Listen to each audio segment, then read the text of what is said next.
INB news కి స్వాగతం. బులెటిన్ల ముందుగా హెడ్లైన్స్ చూద్దాం.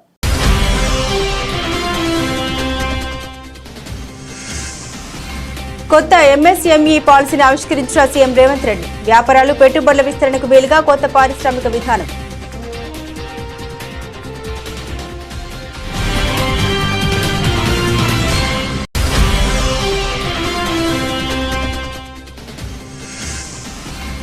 సీఎం చంద్రబాబు అధ్యక్షతన ప్రారంభమైన ఏపీ కేబినెట్ భేటీ.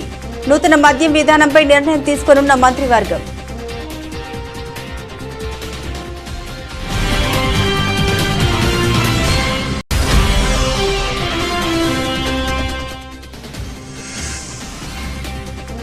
హైడ్రాను ఆపే ప్రసక్తే లేదు. తేల్చి చెప్పిన రేవంత్ రెడ్డి ప్రభుత్వానికి సహకరించి మద్దతు ఇవ్వాలని విజ్ఞప్తి.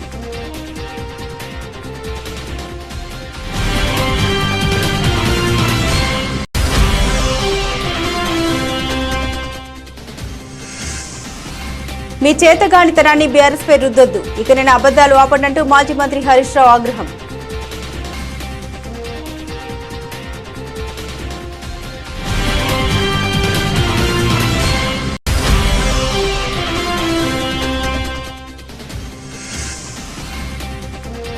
జమ్మూ కాశ్మీర్లో 10 ఏళ్ల తర్వాత అసెంబ్లీ ఎన్నికలు. కొనసాగుతున్న తొలి విడత పోలింగ్.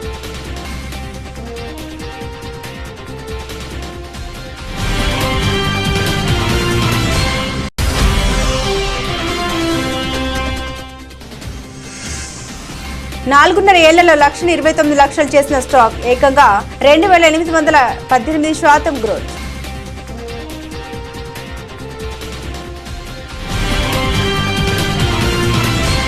తెలంగాణ ప్రభుత్వం ఈరోజు చిన్న మధ్య తరహా పరిశ్రమల పాలసీని ప్రకటించింది.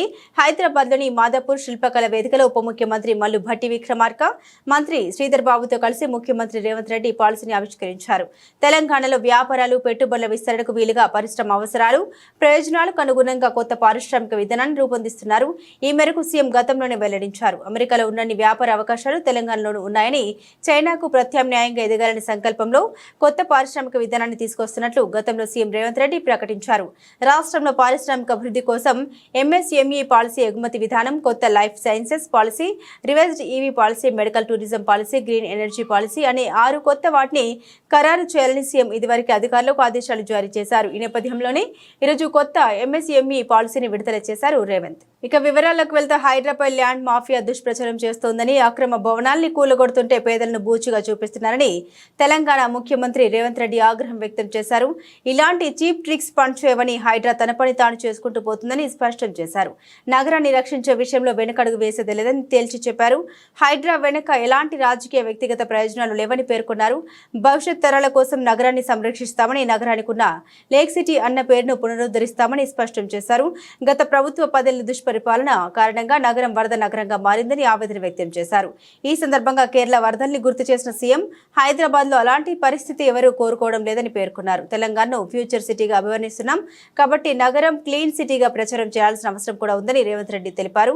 తాను గతంలో చెప్పినట్లు ఆర్థిక సాంస్కృతిక పునరుజ్జీవనంతో పాటు పర్యావరణ పునరుజ్జీవనం కూడా అవసరమని పేర్కొన్నారు. ఈ కారణంగానే ప్రభుత్వం హైడ్రాను ఏర్పాటు చేసిందని వివరించారు. ఈ ప్రయత్నంలో ప్రభుత్వానికి సహకరించి మద్దతు ఇవ్వాలని ప్రజలకు విజ్ఞప్తి చేస్తున్నామని సీఎం రేవంత్ పేర్కొన్నారు. వెనుక రాజకీయ కోణం లేదు, స్వార్థం లేదు. అదొక పవిత్ర కార్యం, ప్రకృతిని కాపాడుకునే యజ్ఞం. దీనికి ప్రతి ఒక్కరూ సహకరించాలి. కొందరు భూ మాఫియా వాళ్ళు పేదలను ముందు పెట్టి హైడ్రా లక్ష్యాన్ని నీరుగార్చే ప్రయత్నంలో ఉన్నారు. ఎన్ని అడ్డంకులు వచ్చినా హైడ్రా ఆగదు. హైదరాబాద్ భవిష్యత్తుకు హైడ్రా గ్యారంటీ ఇస్తుంది. ఇది నా భరోసా. ప్రజలను సహకరించాల్సిందిగా నేను కోరుకుంటున్నాను.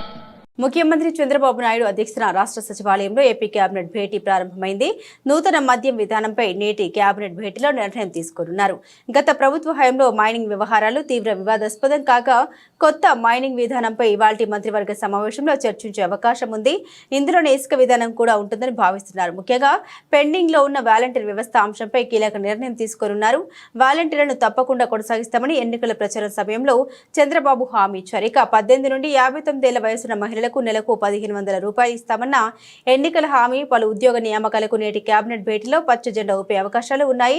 పరిశ్రమలకు భూ కేటాయింపులు, P4 కార్యాచరణ, నీరు చెట్టు బిల్లులకు నిధులు విడుదల, జలవనరుల ప్రాజెక్టుల పటిష్టతకు అత్యవసర నిధి కింద 300 కోట్లు కేటాయించే అంశంపై చర్చిస్తారని తెలుస్తోంది. పాకేటప్పుడు పంది, నడిచేటప్పుడు నంది అన్నట్లు అధికారం లేనప్పుడు తెలంగాణ విమోచన దినోత్సవం అంటూ గొంతెత్తిన పార్టీలు ఇప్పుడు ఎంఐఎంని అనే పనికి మాలిన పార్టీకి భయపడి దాని ఊసెత్తడం లేదని కేంద్ర సహాయ మంత్రి బండి సంజయ్ అన్నారు. ఈ విషయంపై ఆయన మాట్లాడుతూ, ఇలాంటి ఎంఐఎం పార్టీలు ఎన్ని బెదిరించినా భారతీయ జనతా పార్టీ భయపడదని, తెలంగాణ అసలు చరిత్ర అందరికీ తెలిసేలా ప్రతి సంవత్సరం తెలంగాణ విమోచన దినోత్సవ వేడుకలు నిర్వహించి తీరుతామన్నారు. తెలంగాణ విమోచన జరిగింది. అధికారంలోకి రాకముందు ఉద్యమ సమయంలో కొన్ని పార్టీలు ఏం చేస్తాయంటే తెలంగాణ విమోచన దినోత్సవాన్ని అధికారికంగా జరపాలే, సమైక్య ఆంధ్రప్రదేశ్ ఉన్నప్పుడు ఆంధ్ర పాలకులారా మా తెలంగాణ స్వాతంత్ర దినోత్సవాన్ని మమ్మల్ని జరుపుకోనివ్వరా అని కొట్లాడిన వీళ్ళందరూ కూడా ఈ పార్టీలను కొట్లాడినాయి. కానీ అధికారంలోకి వచ్చినాక ఏం చేసినాయి? ఒక పార్టీ ఏమో సమైక్యత దినోత్సవం అంటది, ఇంకో పార్టీ ఏమో ప్రజాపాలన దినోత్సవం అంటది. ఇప్పుడు ఎందుకు పేరు మారుస్తుంటే సమాధానం లేదు. ఎందుకంటే ఎంఐఎం అని ఒక పార్టీ దరిద్ర పార్టీ ఉంది. ఆ పార్టీ ఎంఐఎం అని పార్టీ స్టార్ట్ కాకముందు నిజాం కాలంలో ఆ పార్టీ పేరు రజాకర్ల దళం. రజాకర్ల దళం అంటే మన అమ్మలకలను నగ్నంగా బతికమలాడించడం, మనకు యువకులను చంపడం, ఎవరైతే ఎదుర్కొంటారో వాళ్ళని చంపే ప్రయత్నం చేయడం, ఈ హైదరాబాద్ సంస్థాన్ని విలీనం చేయాలని చెప్పి కొట్టడం, అందరిని చంపడం, ఇది రజాకర్ల దళం. దాని తర్వాత అది ఎంఏ పార్టీ మారింది. ఇవాళ అటువంటి పార్టీకి భయపడుతున్నారు వీళ్ళు. ఇవాళ తెలంగాణ విమోచన దినోత్సవం జరపడానికే భయపడుతున్నారు. ఇవాళ వాళ్లకు భయపడి మరి జాతీయ పార్టీ అని ఒక పార్టీ చెప్పుంటది. మేము 10 సంవత్సరాలు కొట్టాను, ఈ రాష్ట్రాన్ని ఇది వీకినాం అది వీకినాం అని చెప్పి ఇంకోళ్ళు చెప్పుంటారు. కానీ వీళ్ళు ఏం చేస్తుండే కదా, ఒక ఎంఏఎం అనే పార్టీకి భయపడి తెలంగాణ విమోచన దినోత్సవం అని జరపడానికే భయపడే పరిస్థితి వచ్చింది వాళ్ళు. ముఖ్యమంత్రి రేవంత్ రెడ్డి అప్పులపై తప్పుడు లెక్కలు చెబుతున్నారని, తన చేతకంటతనాన్ని గత ప్రభుత్వాలపై రుద్దడం సరికాదని మాజీ మంత్రి హరీష్ రావు ఆగ్రహం వ్యక్తం చేశారు. రాష్ట్రం దివాలా తీసిందంటూ ముఖ్యమంత్రి రేవంత్ రెడ్డి పదే పదే మాట్లాడడం రాష్ట్ర ప్రతిష్టను, పరపతిని దిగజార్చేలా వ్యవహరించడం దుర్మార్గమని పేర్కొన్నారు. సీఎం రేవంత్ రెడ్డి తన వ్యాఖ్యల ద్వారా రాష్ట్ర భవిష్యత్తును ప్రశ్నార్థకరం చేస్తున్నారని విమర్శించారు. మెదక్ జిల్లా కేంద్రంలో మీడియాతో హరీష్ రావు మాట్లాడారు. రాష్ట్ర ప్రభుత్వం 16వ ఆర్థిక సంఘం ముందు అబద్దాలను వల్లివేయడం సిగ్గుచేటని మండిపడ్డారు. రాష్ట్రంపై 6.85 లక్షల కోట్ల అప్పు ఉందనే తప్పుడు ప్రచారాన్ని ఇంకెన్నిసార్లు చెప్తారని ప్రశ్నించారు. పబ్లిక్ మీటింగ్ లో, ప్రచార సభల్లో 16వ ఆర్థిక సంఘం ముందు చివరికి ప్రజాపాలన దినోత్సవ వేదికగా అదే తొండి వాదన వినిపించడం వల్ల రాష్ట్రానికి వచ్చే ప్రయోజనం ఏమిటని నిలదీశారు హరీష్ రావు. ఎంతసేపు అప్పులని మాట్లాడుతున్నావు కదా, మరి కేసీఆర్ పెంచిన ఆస్తుల గురించి ఎందుకు మాట్లాడు? కేసీఆర్ గొప్పగా ఆస్తులు పెంచిండు కదా. తెలంగాణ రాష్ట్రం ఏర్పడ్డ నాడు 2013-14లో మన తలసరి ఆదాయం 1,12,162 రూపాయలు. మరి ఇవాళ ఎక్కడికి పోయింది మన తలసరి ఆదాయం? 3,47,229. దేశంలో నంబర్ 1 తెలంగాణ. ఈ దేశంలో 28 రాష్ట్రాల్లో తలసరి ఆదాయంలో అగ్రభాగాన తెలంగాణను నిలబెట్టిన కేసీఆర్ గురించో, ఆ తలసరి ఆదాయం గురించి నీకెందుకో నోరు రాదు. జిఎస్డిపి, మన రాష్ట్ర స్థూల ఉత్పత్తి, రాష్ట్రం ఏర్పడ్డ నాడు 4,51,000 కోట్లుంటే ఈరోజు 14,63,000 కోట్లకు పెంచారు. 160% పెరిగింది. దీని గురించి రేవంత్ రెడ్డి నోట్లకెళ్ళి ఎందుకో రాదు. ఇది రాష్ట్ర సంపద పెరిగింది, రాష్ట్రంలో పౌరుల సంపద పెరిగింది, తలసరి ఆదాయం పెరిగింది, ఆస్తుల కల్పన జరిగింది, దేశ జీడిపికి 5.1% మనము కాంట్రిబ్యూట్ చేస్తూ ఉన్నాం. ఇలాంటి మంచి మాటలు రేవంత్ రెడ్డి నోట రావు, అన్ని అబద్ధాలు, గోబల్స్. హైదరాబాద్ మహానగరంలో గణేష్ నిమజ్జన ప్రక్రియ ప్రశాంతంగా ముగిసిందని పోలీస్ కమిషనర్ సివి ఆనంద్ తెలిపారు. గతంలో కంటే ఈ ఏడాది 3 గంటల ముందే నిమజ్జన ప్రక్రియ పూర్తి చేసినట్లు పేర్కొన్నారు.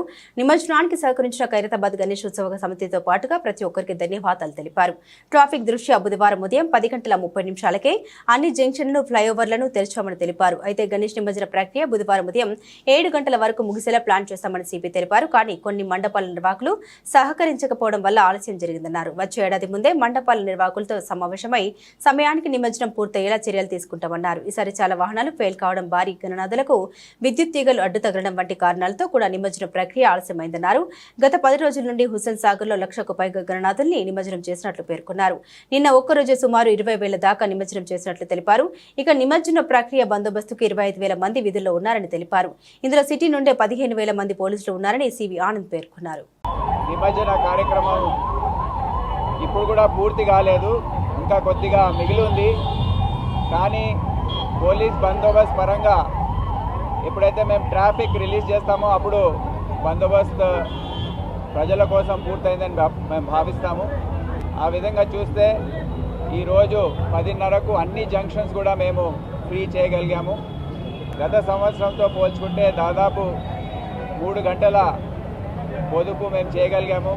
దాదాపు 1000 విగ్రహాల నిమజ్జనము ఇంకా మిగిలి ఉందో అది మేము నెక్లెస్ రోడ్లో ఒక ప్రణాళిక ప్రకారం 4 రోజుల్లో అవన్నీ అక్కడ పార్కింగ్ చేసి ప్రజలకు ఎటువంటి ఇబ్బంది లేకుండా ట్రాఫిక్ మొత్తం కూడా సజావుగా నడిచే విధంగా చర్యలు తీసుకున్నాం. అన్ని ఫ్లైఓవర్స్ కూడా ఓపెన్ చేశాము. అన్ని జంక్షన్స్లో కూడా ట్రాఫిక్ నడుస్తూ ఉంది. ఇప్పుడు traffic, law and order task force వాళ్ళందరూ కూడా ఎంతో కృషి చేసి అది కరెక్ట్ సమయానికి నిమజ్జనం అయ్యే విధంగా చర్యలు తీసుకున్నారు. ప్రణాళిక ప్రకారం సౌత్ జోన్లో మండప నిర్వాహకులు ఎస్పెక్ట్ వచ్చారు, వారి విగ్రహాల్ని తొందరగా తరలించారు. అందుకే రాత్రి 10:30 ప్రాంతంలో నయాపూల్ దాటింది లాస్ట్ విగ్రహం సౌత్ జోన్ నుండి. నేను మా అధికారులందరికీ, పోలీస్ ఆఫీసర్స్, సిటీ పోలీస్ చెందిన ఆఫీసర్స్, అదే కాకుండా బయట నుంచి వచ్చిన ఆఫీసర్స్, సిబ్బంది. పెద్దపల్లి జిల్లా రామగుండంలోని సింగరేణి ఇన్స్టిట్యూట్ ఆఫ్ మెడికల్ కాలేజీలో ప్రైవేట్ కాంట్రాక్ట్ ఏజెన్సీలో పనిచేస్తున్న మహిళా కార్మికుల్ని లైంగికంగా వేధిస్తున్న వారిపై చట్టపరంగా చర్యలు తీసుకోవాలంటూ ఆందోళన చేపట్టారు. ఈ మేరకు మెడికల్ కాలేజీ ప్రధాన గేటు ముందు ఐక్య స్వచ్ఛంద సంఘాల ప్రతినిధులు పెద్ద ఎత్తున పాల్గొని నిరసన ప్రదర్శన చేపట్టారు. అమాయకులైన కాంట్రాక్ట్ మహిళా కార్మికులకు వేధిస్తున్న కామ పిశాచాలపై ఉన్నతాధికారులు చర్యలు తీసుకోవాలని నినాదాలు చేశారు. మహిళలకు ఉద్యోగ భద్రత లేకుండా పోతుందని పేర్కొన్నారు. ఈ సందర్భంగా స్వచ్ఛంద సంస్థల ప్రతినిధి మద్దెల దినేష్ మాట్లాడారు. మహిళల్ని వేధిస్తున్న వారికి ప్రజాప్రతినిధులు అండగా ఉన్నారని ఆరోపించారు.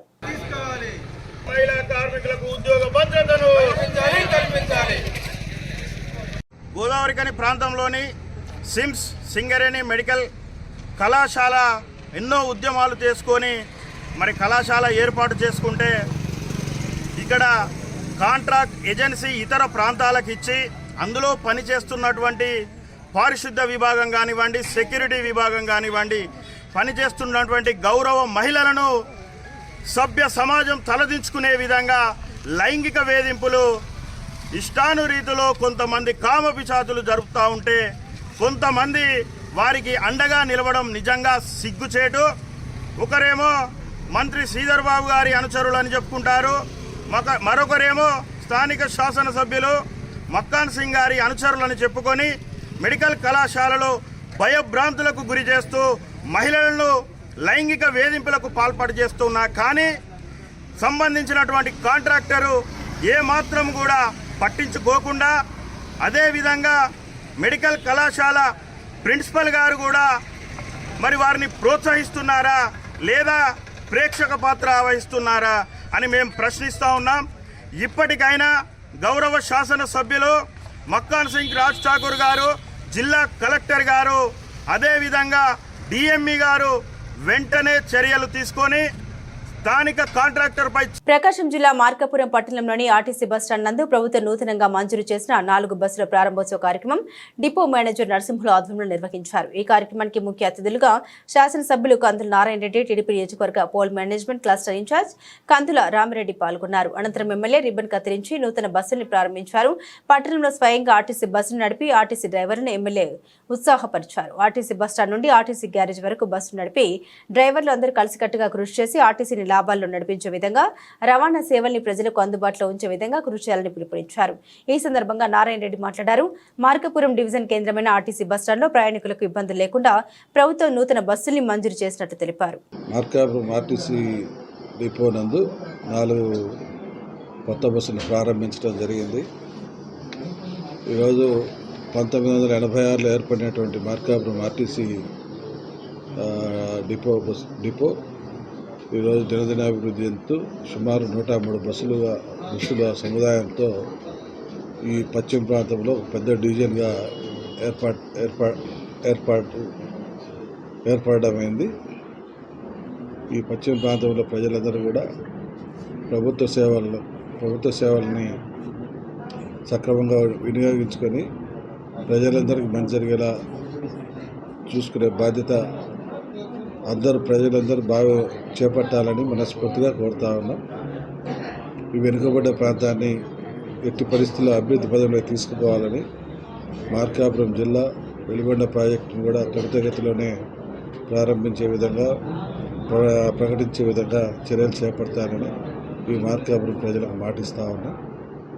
అలాగే అభివృద్ధి విషయంలో కూడా ఎక్కడ వెనక్కి తగ్గకుండా ప్రతి చిన్న విషయంలో కూడా క్షుణ్ణంగా పరిశీలన చేసి గత ప్రభుత్వాలు చేసిన తప్పిదాలని మళ్ళీ ఈ ప్రభుత్వంలో జరగకుండా చూసుకుంటూ మా ప్రభుత్వాన్ని ముందుకు తీసుకుపోయేదానికి మా శక్తి వంచన లేకుండా కష్టపడి పనిచేస్తామని ఈ సందర్భంగా మాటిస్తాము. రంగారెడ్డి జిల్లా కలెక్టర్ శశాంక్ షాద్నగర్ పట్టణంలోని డబుల్ బెడ్రూమ్లను పరిశీలించారు. కలెక్టర్తో పాటు ఎమ్మెల్యే వీర్లపల్లి శంకర్ ఉన్నారు. మీడియాతో కలెక్టర్ శశాంక్ మాట్లాడారు. పెండింగ్ లో ఉన్న పనుల్ని త్వరలో పూర్తి చేయించి క్షేత్రస్థాయిలో అధికారులతో సమావేశం నిర్వహించి డబుల్ బెడ్రూమ్లను లబ్ధిదారులకు అందిస్తామని జిల్లా కలెక్టర్ వెల్లడించారు.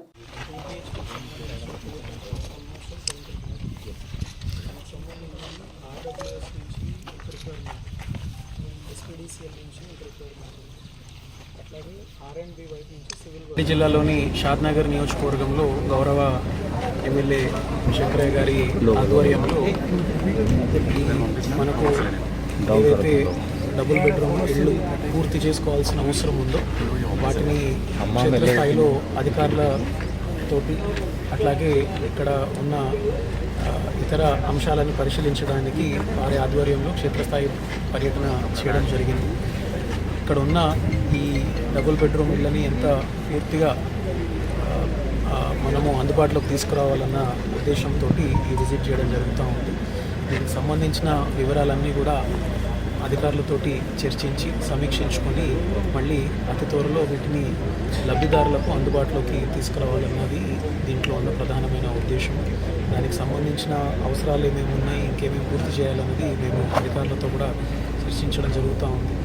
షాద్నగర్ నియోజకవర్గ లబ్ధిదారులకు వీటిని త్వరలో అందుబాటులోకి తీసుకురావాలని చెప్పేసి ఎమ్మెల్యే గారు పట్టుబట్టి ఈ కార్యక్రమాన్ని ఇక్కడ పెట్టించడం జరిగింది. దానికి సంబంధించి అందరూ కూడా సమన్వయంతో పనిచేయడం జరుగుతుంది. అలనాటి తెలుగు సినీ హాస్య నటుడు పద్మశ్రీ రేలంగి వెంకటరామయ్య కాంస్య విగ్రహాన్ని ఈ 19వ తేదీన రాష్ట్ర పర్యాటక శాఖ మంత్రి దుర్గేష్ ప్రారంభం ఆవిష్కరిస్తారు. గోదావరి ఘటన ఏర్పాటు చేసిన ఈ విగ్రహాన్ని ఆ రోజు ఉదయం 9:30 ప్రజాప్రతినిధులు, అధికారులు, పుర ప్రముఖుల సమక్షంలో మంత్రి దుర్గేష్ విగ్రహాన్ని ఆవిష్కరిస్తారని విగ్రహ నిర్మాణ కమిటీ తెలిపారు.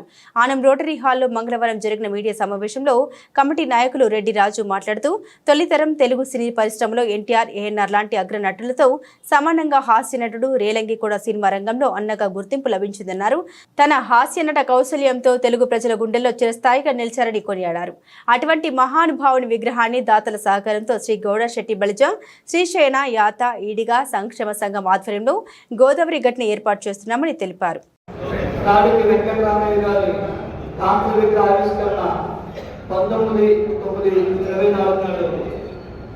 మన స్థానిక గోదావరి గట్టుపై ఏర్పాటు చేయడం జరుగుతుంది.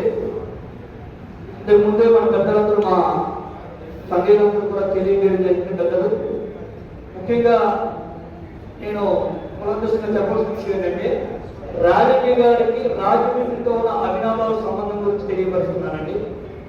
1954లో మొట్టమొదటి భారతదేశంలో మొట్టమొదటి పద్మశ్రీ అవార్డు గ్రహించిన తర్వాత కళారంగం నుంచి వారు తీసుకోవడం జరిగింది. భారతదేశ రాష్ట్రపతి అన్నాడు. తర్వాత 1956లో మన రాజకీయంలో దళిత కళానికేతన వారిచే అప్పుడు హాస్య బ్రహ్మ గమిడిపాటి కాళేశ్వరరావు గారి చేతుల మీదుగా మన రాజకీయ గారికి రాజమండ్రిలో ఏదైతే ఇక్కడ ఉందో అక్కడ కూడా హాస్య నట చక్రవర్తి పద్మశ్రీ రాజకీ వెంకటరామయ్య గారనే మేము టాలీవుడ్ ఇండస్ట్రీలో ఓ యువతిపై డ్యాన్స్ కొరియోగ్రాఫర్ షేక్ జానీ బాషా లైంగిక వేధింపుల ఘటనను తీవ్రమైన చర్యగా భావిస్తున్నామని భారతీయ జనతా పార్టీ మహిళా మోర్చా రాష్ట్ర అధ్యక్షురాలు డాక్టర్ శిల్పారెడ్డి అన్నారు. ఈ విషయమై ఆమె మాట్లాడుతూ యువతిని 5 ఏళ్ల పాటు నరకను చూపించడంతో పాటు వేధింపులు దాడులకు పాల్పడడం మతం మారాలంటూ ఒత్తిళ్లకు గురి చేయడాన్ని భారతీయ జనతా పార్టీ తీవ్రంగా ఖండిస్తుందన్నారు. ఇది లవ్ జిహాద్ కేసు. హిందూ అమ్మాయిని ట్రాప్ చేసినట్లు స్పష్టంగా ఎఫ్ఐఆర్లో నమోదు చేసినప్పటికీ కేసును నీరుగార్చేందుకు నిందితుడిపై పనికిరాని కేసులు పెట్టడం ఏంటి అని ఇంతవరకు నిందితుడిని అరెస్టు చేయకపోవడం దుర్మార్గమని మండిపడ్డారు. రాష్ట్ర ప్రభుత్వం ఈ కేసును తీవ్రంగా పరిగణించి చట్టపరంగా పారదర్శకంగా విచారణ జరిపించేలా చర్యలు తీసుకోవాలని, లేని పక్షంలో బీజేపీ మహిళా మోర్చా ఆధ్వర్యంలో బాధిత మహిళకు న్యాయం జరిగే వరకు పోరాటం చేస్తామని శిల్పారెడ్డి హెచ్చరించారు. టాలీవుడ్ ఇండస్ట్రీకి సంబంధించి ఒక ప్రముఖమైన కొరియోగ్రాఫర్ షేక్ జానీ బాషా, జానీ మాస్టర్ అని పిలువబడే ఒక కొరియోగ్రాఫర్ సెక్షువల్లీ అసాల్ట్ చేస్తున్నాడు అని చెప్పి ఒక జూనియర్ కొరియోగ్రాఫర్ పోలీస్ స్టేషన్లో కంప్లైంట్ ఇచ్చినప్పటికీ ఇంతవరకు పోలీస్ యంత్రాంగం కానీ రాష్ట్ర ప్రభుత్వం కానీ దానిపై స్పందించకపోవడం చాలా దురదృష్టకరమైన విషయం. అమ్మాయి తన కంప్లైంట్ కాపీలో క్లియర్గా మెన్షన్ చేసినప్పటికీ గత 5 సంవత్సరాల నుంచి, అంటే ఆ అమ్మాయి మైనర్గా ఉన్నప్పటి నుంచి అతను వేధిస్తున్నాడు, సెక్షువల్ ఫేవర్స్ అడుగుతున్నాడు, అలాగే మతం మార్చుకొని తనని పెళ్లి చేసుకోవాలని ఒత్తిడి తెస్తున్నాడు అని క్లియర్ కట్గా మెన్షన్ చేసినప్పటికీ ఆ జానీ మాస్టర్ అనే వ్యక్తిని ఇంతవరకు పోలీసులు అరెస్ట్ చేయకపోవడం, అతను నెల్లూరులో ఉన్నాడు అని తెలిసి కూడా అతన్ని అరెస్ట్ చేయకపోవడం, అలాగే రాష్ట్ర ప్రభుత్వం దీనిపై స్పందించకపోవడం చాలా దురదృష్టకరమైన విషయం. ఇది క్లియర్ కట్గా లవ్ జిహాద్ కేసు. ముస్లిం అబ్బాయిలు హిందూ అమ్మాయిలను ట్రాప్ చేసి వాళ్ళ మతం మార్చి వాళ్ళని చిత్రహింసలు పెట్టే ఇదొక ప్రక్రియని రోజు రోజుకి ఎక్కువైతున్నప్పటికీ కూడా మన రాష్ట్ర ప్రభుత్వం నిమ్మకు నీరెత్తినట్టు కూర్చోవడాన్ని భారతీయ జనతా పార్టీ మహిళా మోర్చా తీవ్రంగా ఖండిస్తుంది. రోజు రోజుకి రాష్ట్రంలో అత్యాచారాలు అన్యాయాలు పెరుగుతున్నప్పటికీ మన సీఎం రేవంత్ రెడ్డి గారు, కేర్ ఆఫ్ హోమ్ మినిస్టర్ గారు నిర్లక్ష్య వైఖరిని మేము తీవ్రంగా ఖండిస్తున్నాం. ఇది వెంటనే లవ్ జిహాద్గా కేసుగా తీసుకోవాలని, అలాగే ఆ అమ్మాయికి వెంటనే న్యాయం జరగాలని, న్యాయం జరిగే విధంగా భారతీయ జనతా పార్టీ మహిళా మోర్చా తనకు అండగా ఉండి ఆమెకి న్యాయం చేసే విధంగా పోరాడతామని, దీన్ని ఎటువంటి పక్షపాతం వహించకుండా ఈ కేసు సాల్వ్ చేయాలని విజ్ఞప్తి చేస్తూ కాకినాడ జిల్లా పత్తిపాడులో జాతీయ రహదారిని ఆనుకుని నరేంద్రగిరి కొండపై శ్రీమద్ రామాయణ పీఠం వ్యవస్థాపక అధ్యక్షులు రామకోటి సుబ్బారావు ఆధ్వర్యంలో నూతనంగా నిర్మితమవుతున్న శ్రీరామ నామక్షేత్రం ఆంధ్ర భద్రాద్రి ఆలయ స్లాబ్ నిర్మాణం ఈ నెల 19న గురువారం జరుగుతుందని ఆలయ అభివృద్ధి కమిటీ సభ్యులు తెలియపరిచారు. ఈ సందర్భంగా ఆలయ అభివృద్ధి కమిటీ సభ్యులు రెడ్డం రాజా, పుష్పారెడ్డి, పత్రి రమణ, గానాల గంగాధర్ మాట్లాడారు. ఈ కార్యక్రమానికి ఎమ్మెల్యే వరపుల సత్యప్రభుతో పాటుగా స్వామీజీలు, గ్రామ పెద్దలు, ఆలయ అభివృద్ధి కమిటీ సభ్యులు హాజరవుతారని తెలిపారు. ప్రతిపాడులో స్వామి వివేకానంద టెంపుల్ కిందని శ్రీరామ క్షేత్రం చాలా గొప్పగా 2 కోట్ల ప్రాజెక్టుతో ఇది చిన్న స్టేజీ నుంచి కాకినాడ నుంచి వచ్చి మన గల్లా సుబ్బారావు గారు, రాజా గారు, అలాగే పుష్పారెడ్డి గారు, రమణ గారు, ఇలాగా కత్తిపాడు గ్రామంలో గోగుల బుజ్జి గారు అందరినీ వేసి మన సుబ్రహ్మణ్యం గారు వీళ్ళందరినీ వేసి ఒక కమిటీగా తయారు చేసి ప్రతిపాడు అందరినీ కూడా ఆడవారిని, మగవారిని, భజన సమాజం వాళ్ళందరినీ కూడా ఒక కమిటీ 2 కమిటీల కింద వేసి ఈ శాస్త్రానికి అందరూ చాలా మంది సహకారం చేశారు. మన చెలంకూరు భావన గారు, అలాగే రెడ్డి వెంకన్న గారు, అలాగే రెడ్డి నాయుడు గారు, ఎంతో మంది సహకారం చేసి ఈవేళ ఈ నిర్మాణం ఎంతవరకు వచ్చిందంటే వాళ్ళ వల్లే.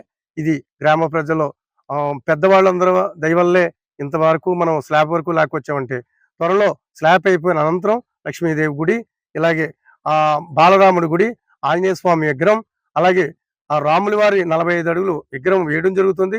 చుట్టెంపులు, కాంపౌండ్ వాళ్ళు, కిందకి మెట్లు, గజస్తూపం, అలాగే ఎంట్రన్స్ లో ఒక ద్వారం తయారు చేసి బోరు కొట్టించి ఇక్కడ ఎంతో శాస్త్రంగా తయారేది. పుణ్యాత్ములు వీళ్ళు అందరూ సహకారంతో, పుణ్యాత్ముల సహకారంతో త్వరలో పెళ్లిళ్ళు కూడా జరుగుతాయి. అలాగే అన్నదానం కూడా జరుగుతుంది. ఈ శాస్త్రంలో అంత గొప్పగా ప్రళయం అవుతుందని మనం జై శ్రీరామ్. మత్స్యకారులు ఎదుర్కొంటున్న సమస్యల్ని ప్రభుత్వం దృష్టికి తీసుకెళ్లి పరిష్కారానికి కృషి చేస్తామని జాతీయ మత్స్యకారుల సంఘం రాష్ట్ర అధ్యక్షుడు మేసా అప్పలరాజు తెలిపారు. ఇటీవల జిల్లా అధ్యక్షుడిగా నియమితులైన గంటా అబ్బాయి ఆధ్వర్యంలో గాజువాక గణేష్ నగర్ కమ్యూనిటీ హాల్లో బుధవారం సంఘం ప్రతినిధుల సమావేశం నిర్వహించారు. ఈ సందర్భంగా అప్పలరాజు మాట్లాడుతూ చేపల వేటపైన ఆధారపడి జీవిస్తున్న మత్స్యకారు కుటుంబాలు ఆర్థికంగా నిలదొక్కుకోవాలనే ఉద్దేశంతోనే వారు ఎదుర్కొంటున్న అనేక సమస్యల్ని దశల వారీగా పరిష్కారం లభించేలా సంఘం కృషి చేస్తోందని అన్నారు. జిల్లాలోని మత్స్యకారుల అందరినీ ఒకే తాటిపైకి తీసుకొచ్చి వారి అభివృద్ధికి పాటుపడతామని తెలిపారు. చేసినటువంటి సేవలను గుర్తించి జాతీయ మత్స్యకార సంఘం తరఫున మేము ఆయనకి ప్రకటిస్తూ లెటర్ కూడా బాధ్యత లెటర్ కూడా ఇవ్వడం జరుగుతుంది. కారణం ఏంటంటే ముఖ్యంగా మా జాతీయ మత్స్యకార సంఘం అందరికీ 1979లో మా జాతీయ మత్స్యకార సంఘాన్ని మా బీహార్ రావు గారు మర్రి రామచంద్రరావు గారు దీన్ని రిజిస్ట్రేషన్ చేసి మా మత్స్యకారులకు సేవలు అందించడం జరిగింది ఈ సంఘం తరఫున. అలాగే మన ఇండియాలో 24 రాష్ట్రాల్లో ఏదైనా సంఘం ఉంది అంటే అతిపెద్ద సంఘం మా జాతీయ మత్స్యకార సంఘం. మన జాతీయ మత్స్యకార సంఘంలో మేమందరం ఆ కుటుంబ సభ్యులుగా ఉండడంలో మేము మాకు ఎలాంటి అవకతవకలు ఉన్నా మత్స్యకారులకు ఎలాంటి సమస్యలు ఉన్నా అందరూ కలిసికట్టుగా ఉండి మేము ఈ విషయాన్ని పరిష్కారం తీసుకెళ్తూ ఉంటాం. అలాంటి పరిష్కారం తీసుకెళ్ళేటప్పుడు ప్రతి స్టేట్లో కమిటీలు ఉండాలి, ప్రతి జిల్లాలో కమిటీలు ఉండాలి, ప్రతి మండలంలో కమిటీలు ఉండాలి. విలేజ్ స్థాయిలో నుంచి కూడా కమిటీలు వేసి ఈ సంఘం ద్వారా మత్స్యకారులకి సేవ చేయకుండా దుర్పథంలోనే మేము ముందుకెళ్తున్నామనేసి ఈ సభాపూర్వకంగా మీడియా సభ్యులకు మేము తెలియజేస్తున్నాం. భారత్లో అత్యంత సమస్యాత్మక ప్రాంతం జమ్మూ కాశ్మీర్లో 10 ఏళ్ల తర్వాత అసెంబ్లీ ఎన్నికలు జరుగుతున్నాయి. 2019లో ఆర్టికల్ 370 రద్దు తర్వాత జరుగుతున్న ఎన్నికలు కావడంతో ప్రాధాన్యత సంతరించుకుంది. కాశ్మీర్ లోయలో ఇవాళ తొలి విడత పోలింగ్ జరుగుతుంది. పోలింగ్ ప్రశాంతంగా కొనసాగుతున్నట్లు అధికారులు వెల్లడించారు. మధ్యాహ్నం 1 గంట వరకు 41.17% పోలింగ్ నమోదైంది.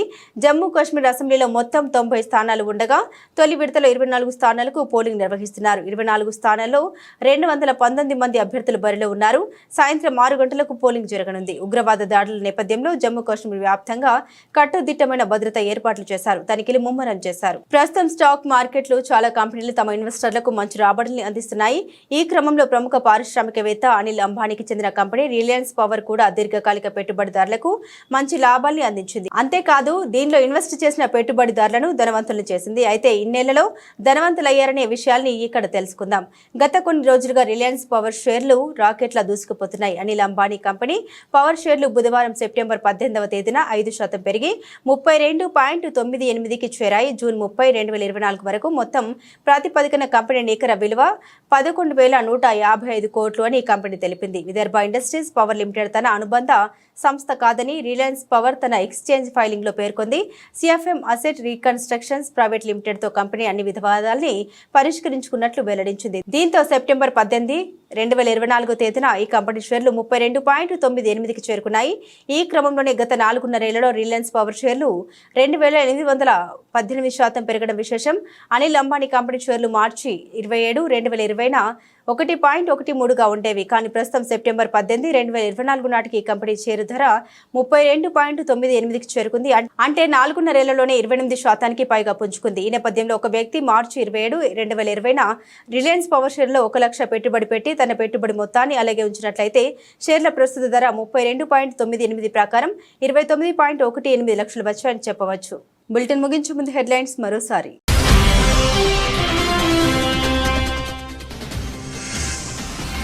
కొత్త ఎంఎస్ఎంఈ పాలసీని ఆవిష్కరించిన సీఎం రేవంత్ రెడ్డి. వ్యాపారాలు పెట్టుబడుల విస్తరణకు వీలుగా కొత్త పారిశ్రామిక విధానం.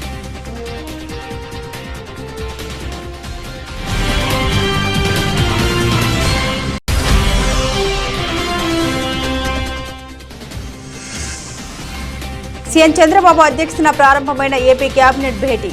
నూతన మద్యం విధానంపై నిర్ణయం తీసుకోనున్న మంత్రివర్గం.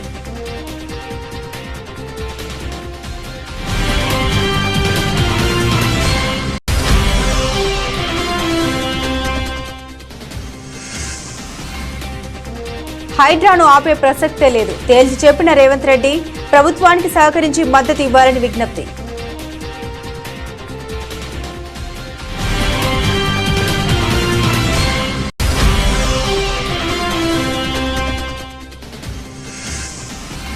మీ చేతగానితనాన్ని బీఆర్ఎస్ పై రుద్దొద్దు. ఇక నేను అబద్దాలు ఆపడంటూ మాజీ మంత్రి హరీష్ రావు ఆగ్రహం.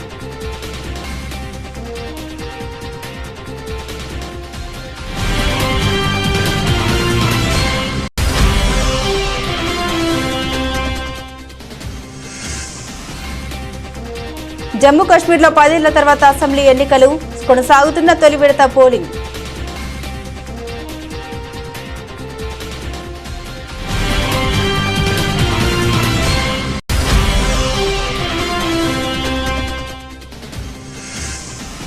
నాలుగున్నర ఏళ్లలో 1,29,00,000 చేసిన స్టాక్ ఏకంగా 2,818% గ్రోత్.